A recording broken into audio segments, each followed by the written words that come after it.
महाभारत के 10 सबसे खतरनाक योद्धा जिन्हें देखकर देवता भी डर से कांपते थे।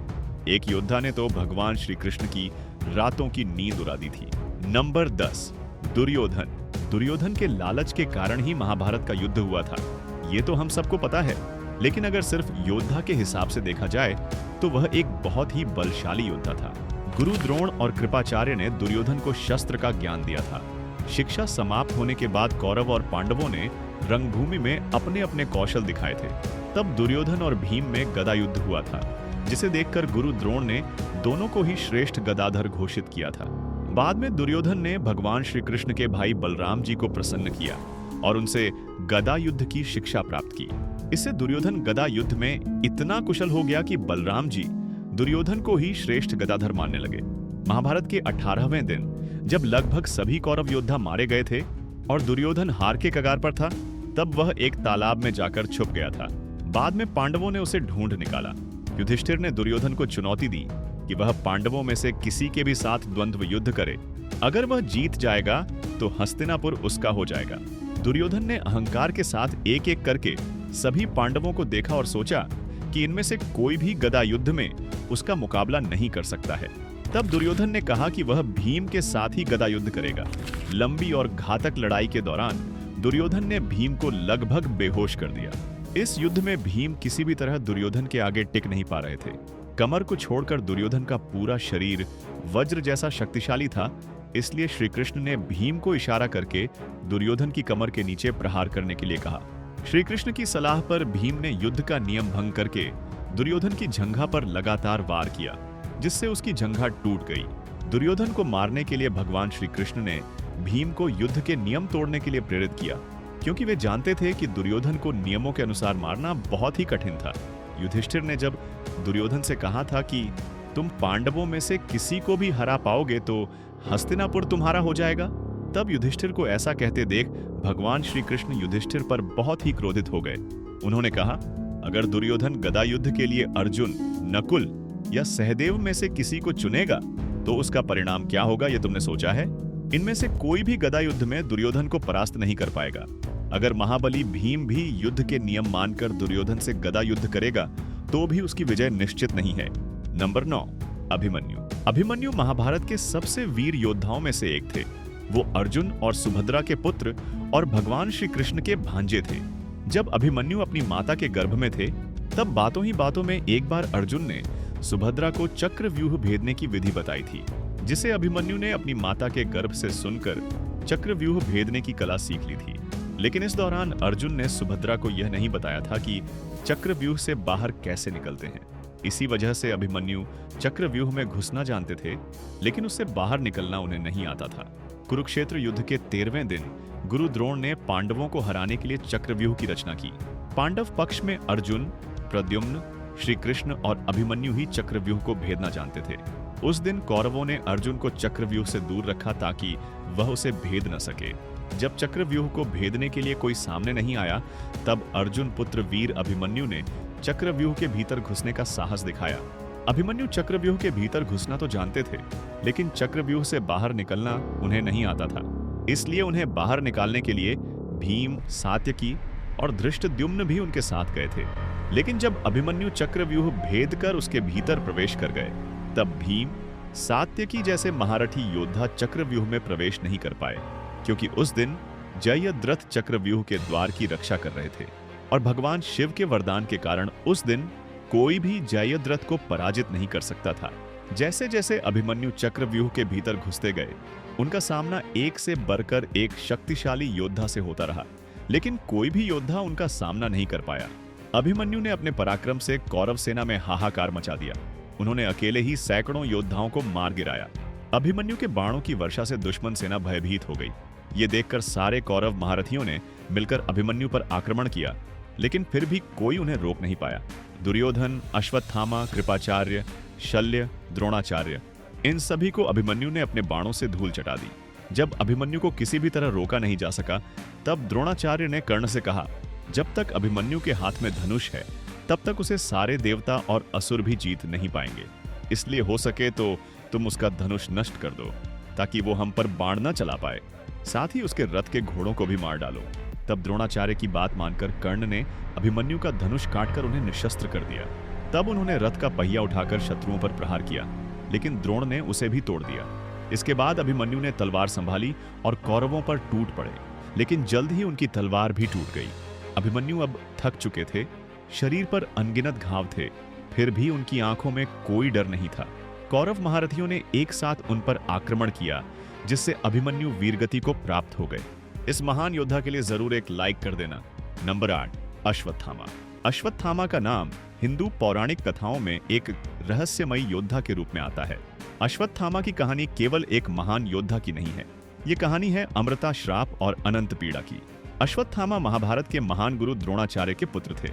कौरव और पांडवों के साथ साथ गुरु द्रोण ने अपने पुत्र अश्वत्थामा को सभी अस्त्रों का ज्ञान दिया।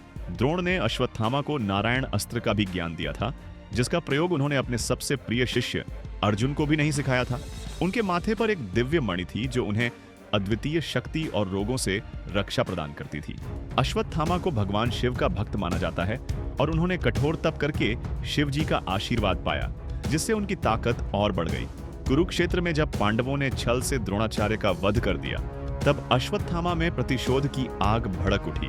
पांडवों का नाश करने के लिए उन्होंने नारायण अस्त्र का प्रयोग किया, जिसे किसी भी तरह रोका नहीं जा सकता था। जब अश्वत्थामा ने इस अस्त्र का प्रयोग किया तो कुरुक्षेत्र में पांडवों की सेना में हाहाकार मच गया। नारायणास्त्र भगवान विष्णु का दिव्य अस्त्र था। इस अस्त्र के सामने जो आता था वह भस्म हो जाता था। इस अस्त्र को काटने की जितनी कोशिश की जाती थी, यह अस्त्र उतना ही तीव्र हो जाता था। नारायण अस्त्र को रोकने का एकमात्र तरीका था कि उसके सामने आत्मसमर्पण कर दिया जाए, यानी कोई हथियार न उठाएं और शांत हो जाएं। अश्वत्थामा के नारायण अस्त्र से बचने के लिए श्री कृष्ण ने पांडवों को सलाह दी कि वे और उनकी सेना सभी हथियार छोड़कर शांत खड़े हो जाएं और अस्त्र के सामने आत्मसमर्पण करें। श्री कृष्ण के कहे अनुसार जिन्होंने हथियार छोड़ दिए और शांत खड़े हो गए, वे सुरक्षित रहे। लेकिन जो योद्धा डर और गुस्से में आकर नारायणास्त्र का सामना करने लगे, वे अस्त्र की तीव्र अग्नि में जल गए। इस तरह श्री कृष्ण की सूझबूझ और सलाह से पांडवों और उनकी सेना ने नारायण अस्त्र के प्रचंड प्रभाव से बचने में सफलता पाई। अगर वीडियो पसंद आ रही हो तो वीडियो को लाइक करें और चैनल को सब्सक्राइब करके बेल आइकॉन जरूर प्रेस करें, इससे हमें बहुत मदद मिलती है। युद्ध के अंतिम दिन दुर्योधन की मृत्यु के बाद अश्वत्थामा ने पांडवों से बदला लेने की ठानी। रात के समय अश्वत्थामा ने पांडवों के शिविर में घुसकर पांडवों के पुत्रों का वध कर दिया। यह कार्य धर्म के विपरीत था, क्योंकि उसने निहत्थे सोए हुए योद्धाओं पर वार करके उनका वध किया। इसके बाद पांडवों पर उसने ब्रह्मास्त्र का प्रयोग किया। उस ब्रह्मास्त्र को काटने के लिए अर्जुन ने भी ब्रह्मास्त्र छोड़ा। अगर दोनों ब्रह्मास्त्र आपस में टकराता तो इससे पूरी पृथ्वी का विनाश हो जाता। इसलिए महर्षि वेदव्यास के कहने पर अर्जुन ने अपने चलाए हुए ब्रह्मास्त्र को वापस ले लिया। अश्वत्थामा ब्रह्मास्त्र चलाना तो जानते थे, लेकिन उन्हें इसको वापस लेना नहीं आता था। इसलिए अश्वत्थामा ने तब उस अस्त्र को अभिमन्यु की पत्नी उत्तरा के गर्भ की ओर भेज दिया। वो पांडवों के वंश का विनाश करना चाहता था। भगवान श्री कृष्ण ने जब देखा कि ब्रह्मास्त्र का प्रभाव उत्तरा के गर्भ में पल रहे बच्चे पर पड़ने वाला है, तो उन्होंने अपनी दिव्य शक्तियों से उस बच्चे की रक्षा की। श्री कृष्ण ने बालक को जीवन दान दिया और अश्वत्थामा को श्राप दिया कि वह युगों युगों तक भटकता रहेगा। उसे न तो मृत्यु मिलेगी और न ही उसकी पीड़ा समाप्त होगी। उनके माथे की मणि को भी श्री कृष्ण ने निकाल लिया। इस श्राप के कारण ही वो आज भी जीवित हैं। नंबर 7, भीम। भीम एक ऐसे गदाधारी थे जिनके शरीर में 10,000 हाथियों का बल था। कहते हैं वह गदा युद्ध में कभी नहीं हारे। रंगभूमि में गुरु द्रोण ने भीम को सर्वश्रेष्ठ गदाधर घोषित किया था। जब भरी सभा में कुलवधु द्रौपदी का अपमान हुआ था, जब युधिष्ठिर ने द्रौपदी को भी दांव पर लगा दिया था, तब सभी पांडवों में से सिर्फ भीम ने ही युधिष्ठिर का विरोध किया था। फिर भीम ने सबके सामने प्रण लिया कि वह सभी कौरवों का वध करेंगे और जिस दुशासन ने द्रौपदी का केश पकड़ा था, उसकी छाती चीरकर उसका रक्त पिएंगे। अपनी प्रतिज्ञा अनुसार कुरुक्षेत्र में भीम ने अपनी गदा के प्रहार से एक एक करके सभी कौरवों का वध कर दिया। युद्ध के अंतिम दिन दुर्योधन के साथ उनका गदा युद्ध हुआ, जिसमें उन्होंने दुर्योधन का भी वध कर दिया। हालांकि दुर्योधन को मारने के लिए भीम को युद्ध का नियम तोड़ना पड़ा था।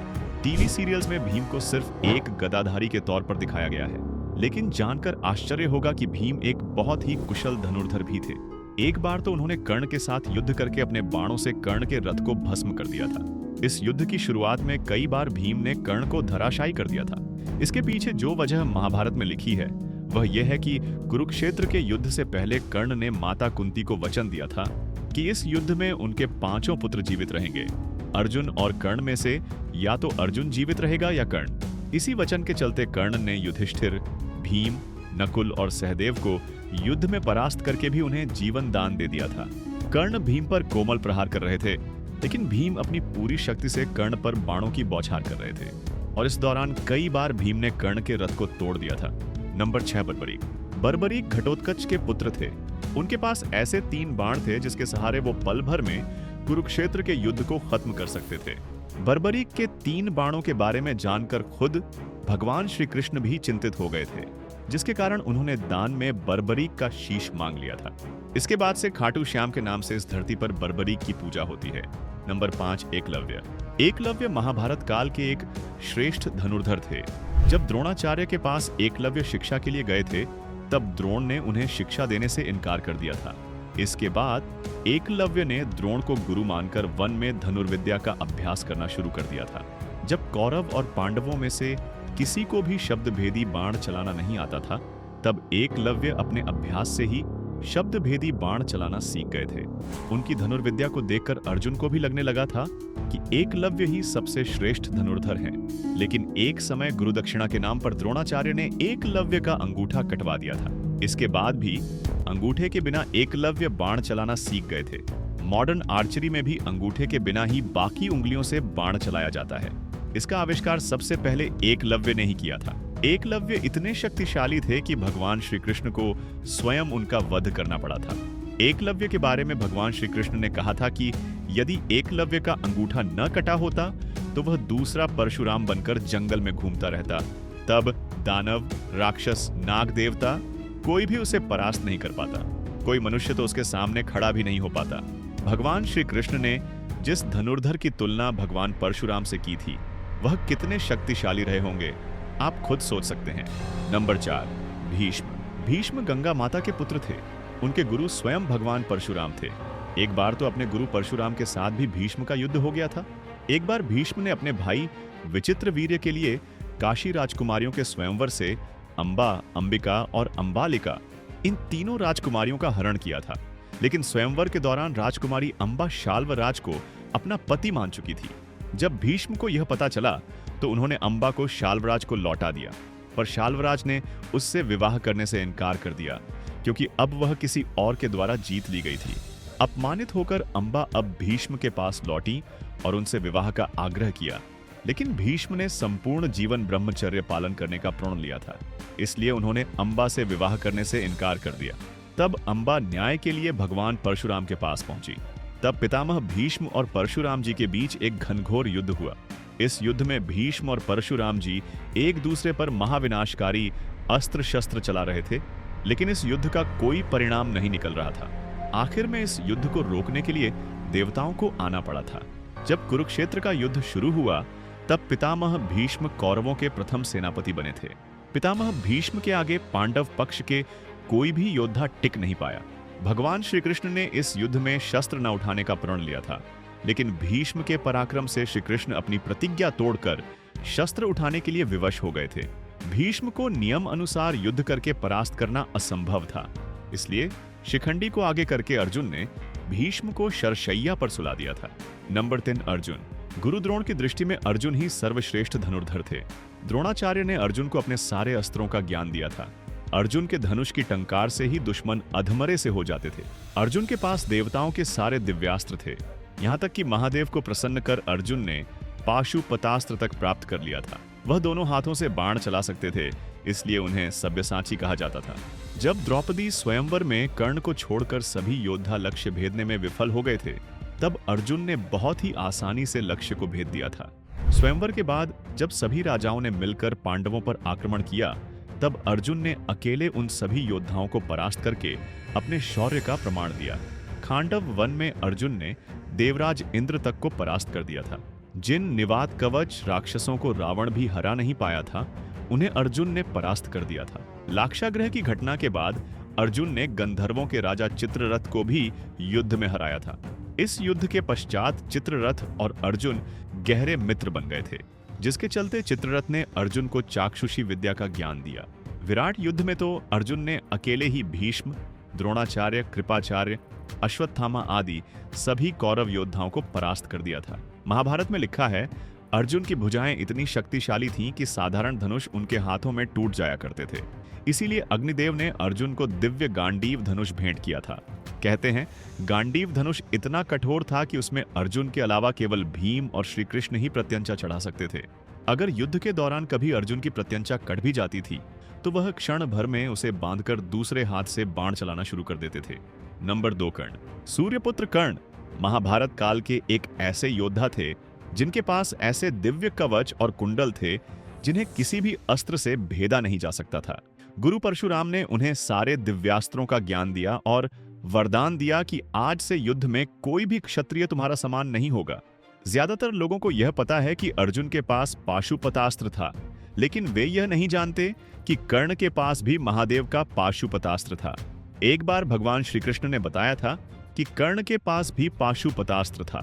जब रंगभूमि में कर्ण ने अर्जुन को युद्ध की चुनौती दी थी और अपने कौशल का प्रदर्शन किया था, तभी से युधिष्ठिर कर्ण को ही श्रेष्ठ धनुर्धर मानने लगे थे और कर्ण के भय से युधिष्ठिर 13 साल तक चैन से सो नहीं पाए थे। कर्ण को कमजोर करने के लिए युद्ध से पहले देवराज इंद्र ने छल से कर्ण का कवच और कुंडल छीन लिया था, लेकिन कवच के बिना भी कर्ण महाशक्तिशाली थे। अंतिम युद्ध में जब कर्ण और अर्जुन का आमना सामना हुआ, तब कर्ण ने 11 बार अर्जुन के गांडीव धनुष के प्रत्यंचा को काट डाला था। अर्जुन के ब्रह्मास्त्र को भी कर्ण ने साधारण बाणों से काट डाला था। इसी दौरान अपने सर्पमुख बाण से कर्ण ने अर्जुन को लगभग मार ही डाला था। अगर भगवान श्री कृष्ण उस समय अर्जुन की रक्षा न करते तो इतिहास शायद कुछ और ही होता। जब तक कर्ण के हाथ में शस्त्र था, तब तक उन्हें किसी भी तरह परास्त नहीं किया जा सकता था। इसलिए जब कर्ण निशस्त्र थे, तब अर्जुन को कर्ण का वध करना पड़ा। घटोत्कच के मृत्यु के बाद श्री कृष्ण ने खुश होकर पांडवों से कहा था, इंद्र की दी हुई शक्ति को कर्ण ने घटोत्कच के ऊपर नष्ट कर दिया है, इसलिए कर्ण इस युद्ध में मारा गया है, ये तुम समझ लो।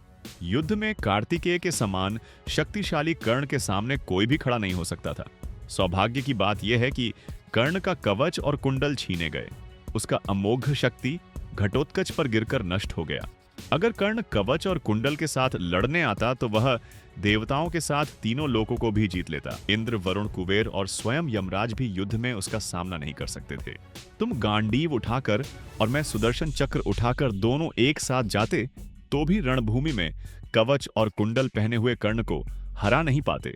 कवच और कुंडल और इंद्र की शक्ति खोकर कर्ण साधारण मनुष्यों के समान हो गया है।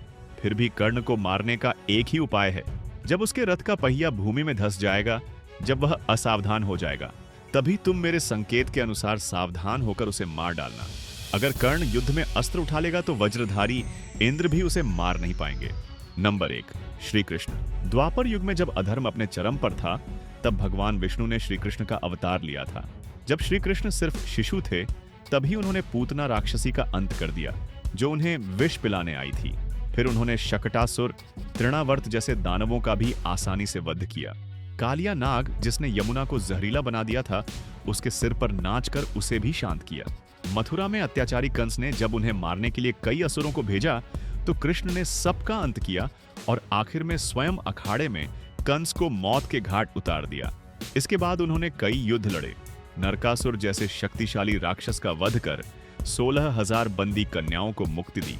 शिशुपाल, जो सभा में श्री कृष्ण का अपमान करता रहा, उसका वध उन्होंने सुदर्शन चक्र से किया, जब उसने अपने पाप की सीमा पार कर दी। हालांकि महाभारत में उन्होंने हथियार नहीं उठाया, लेकिन उनके बिना युद्ध की जीत असंभव थी। जब जब धर्म संकट में पड़ा, श्री कृष्ण ने रणनीति, नीति और बुद्धि से पांडवों को सही मार्ग दिखाया। युद्ध की शुरुआत में परिजनों को इस युद्ध में मारना होगा, यह सोचकर अर्जुन बहुत ही दुखी हो गए और श्री कृष्ण से कहने लगे कि वह इस युद्ध को छोड़ना चाहते हैं। तभी अर्जुन को सही मार्ग दिखाने के लिए भगवान श्री कृष्ण ने उन्हें गीता का ज्ञान दिया। कुरुक्षेत्र के युद्ध में जब पितामह भीष्म कौरवों के सेनापति बने, तो पांडव किसी भी तरह उन्हें रोक नहीं पा रहे थे। वह पांडवों का भारी विध्वंस कर रहे थे। तब श्री कृष्ण ने शिखंडी को आगे करके भीष्म का वध करने की सलाह दी। इसके बाद जब कौरव और पांडवों के गुरु द्रोणाचार्य सेनापति बने, तब उन्हें भी पांडव परास्त नहीं कर पा रहे थे। जब तक द्रोण के हाथ में शस्त्र था, तब तक उन्हें परास्त नहीं किया जा सकता था। तब भगवान श्री कृष्ण ने पांडवों को सलाह दी कि वे यह फैला दें कि द्रोण का पुत्र अश्वत्थामा युद्ध में मारे गए हैं, जिसे सुनकर द्रोण अपना शस्त्र त्याग देंगे, तभी पांडव उनका वध कर पाएंगे। और इस युद्ध में पांडवों ने ऐसा ही किया। पांडवों ने सिर्फ युद्ध लड़ा था, लेकिन युद्ध तो भगवान श्री कृष्ण ने जिताया था। कमेंट में जय श्री कृष्ण अवश्य लिखें। वीडियो को लाइक और सब्सक्राइब करना ना भूलें।